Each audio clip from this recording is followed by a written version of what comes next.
Welcome students to another lecture of MDCAT physics.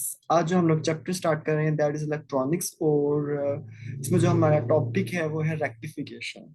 तो ये बहुत सिंपल टॉपिक है, इसके हम लोग कुछ इंपॉर्टेंट एमसीक्यू देखते हैं जो कि आपके एमडी कैट में पूछे जा सकते हैं। मोर और लेस इसमें कुछ बहुत ज्यादा डाटा नहीं है जो आप लोगों ने क्या उसे कहते हैं ज़हन में रखना है। ठीक है, तो आप उसको देखें।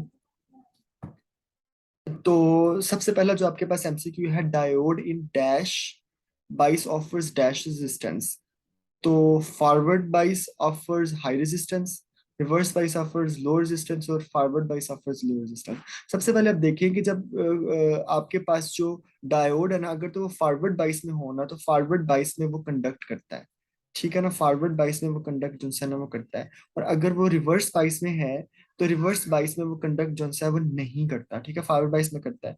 क्योंकि फॉरवर्ड बाइस में जो रेजिस्टेंस होती है ना वो आपके पास क्या होती है, लो होती है। ठीक है, और रिवर्स बाइस में जो आपके पास रेजिस्टेंस होती है वो हाई होती है। तो हाई रेजिस्टेंस की वजह से बहुत ज्यादा वो रिवर्स बाइस में कंडक्ट नहीं कर पाता, फॉरवर्ड में लो होती है इस वजह से वो कंडक्ट कर पाता है।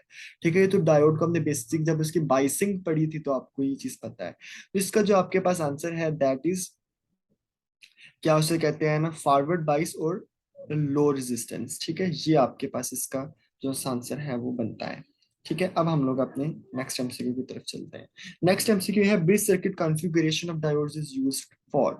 ब्रिज सर्किट कॉन्फ़िगरेशन डायोड्स की हम लोग क्या से कहते हैं, यूज करते हैं हाफ वेव रेक्टिफिकेशन के लिए, फुल वेव रेक्टिफिकेशन के लिए, एम्पलीफिकेशन ऑफ वोल्टेज के लिए, नन ऑफ दीज।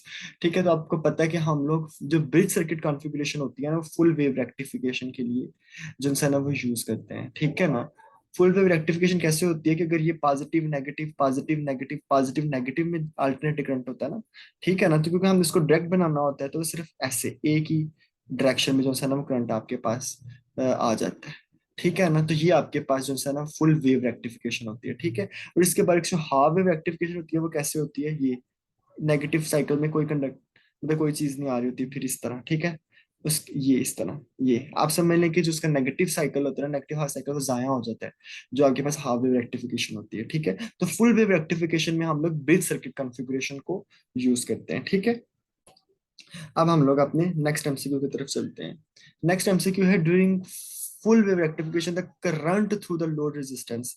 ठीक है, फुल वेव रेक्टिफिकेशन में जो करंट होता है लोड रेजिस्टेंस में flows in only one direction, changes direction, remain zero in none of these. सबसे पहले याद रखें रेक्टिफिकेशन का पर्पस ही ये है कि हम लोगों ने एसी को किस में कन्वर्ट करना है, एसी को हमने कन्वर्ट करना है डीसी में।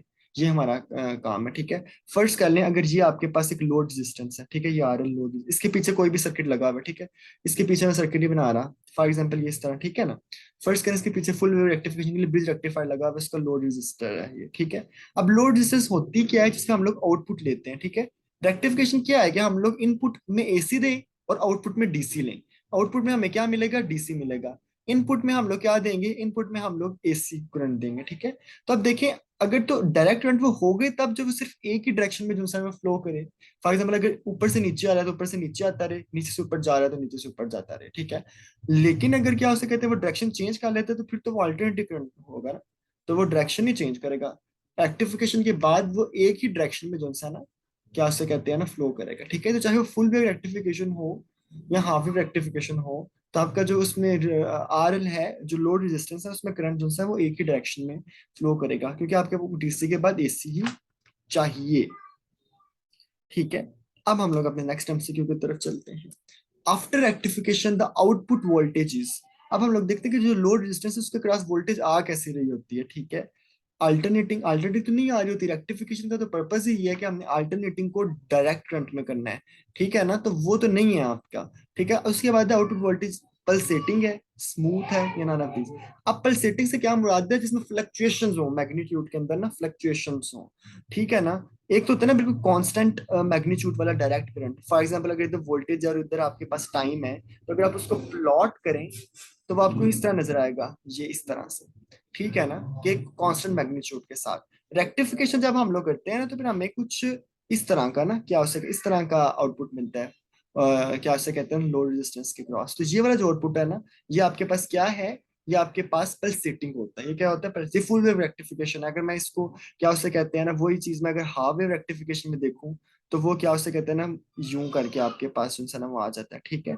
तो ये वाला जो जिसमें आपके पास मैग्नीट्यूड के अंदर वेरिएशन आ रही है ना, फर्स्ट के इधर वी है, इधर आपके पास टाइम, तो ये जो आप मैग्नीट्यूड में वेरिएशन आ रही है, ये आपके पास क्या है बेसिकली, ये पल्सेटिंग करंट होने की जो सी है ना वो अलामत है, ठीक है। तो ये आपके पास क्या है, पल्सेटिंग करंट।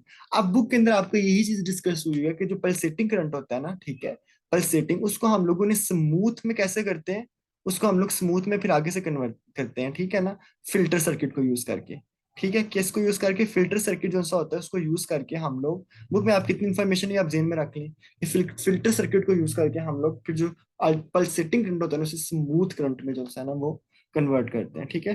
फिल्टर सर्किट भी कोई क्या उसे कहते हैं, इसमें भी आगे क्या उसे कहते हैं ना, कैपेसिटर को यूज करके क्या उसे कहते हैं बनाते हैं, तो वो भी आपके टॉपिक में नहीं है, सिलेबस में नहीं है।